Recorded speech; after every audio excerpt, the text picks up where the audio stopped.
Almas caviar এই খাবারের দাম 1 কেজি 41 লক্ষ টাকা। হ্যালো কাছের মানুষজন, সেদিন একটা থাই সিনেমা দেখছিলাম হাঙ্গার। গল্পের কোর ক্যাভিয়ার হলেও থাইল্যান্ডের নানান খাবার আর নুডলসের আয়োজন সিনেমা দেখার সময় আপনার জিভে জল আনবে।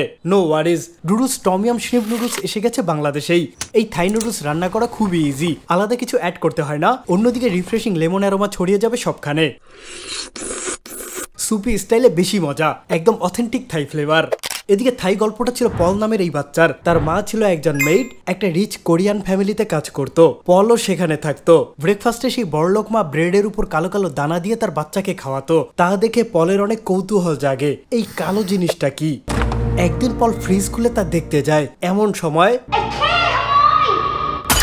ফ্লোরে পড়ে যায় সেই কালো ছোট ছোট দানাগুলো, যার ফলে পলের মাকে অনেক অপমান করা হয়। শুধুমাত্র একটা জারের টাকা পরিশোধ করার জন্য তাদের কয়েক মাস ফ্রিতে কাজ করতে হয়, কেননা জারের ভিতরে ছিল ক্যাভিয়ার, পৃথিবীর সবচেয়ে দামি খাবার। কিন্তু মজার ব্যাপার হলো, ফ্লোরে পড়ে থাকা ক্যাভিয়ারের কয়েকটা দানা পল টেস্ট করে বুঝতে পারে ক্যাভিয়ারের স্বাদ খুবই বিশ্রী। নিজেদের সোশ্যাল স্ট্যাটাসকে উপরে নিতে ধনীরা ইউনিক আর দামি খাবার খায়, অন্যদিকে আমজনতা শুধুমাত্র পেট ভরলেই হয়। এমন গুরুত্বপূর্ণ একটা সোশ্যাল ইস্যুকে দুইজন শেফের পয়েন্ট অফ ভিউ থেকে তুলে ধরা হয়েছে হাঙ্গারে। এই সিনেমার বটম লাইন, আপনি কাদের জন্য খাবার বানাবেন, সুপার রিচ নাকি আপনার গোত্রীয় মানুষদের জন্য?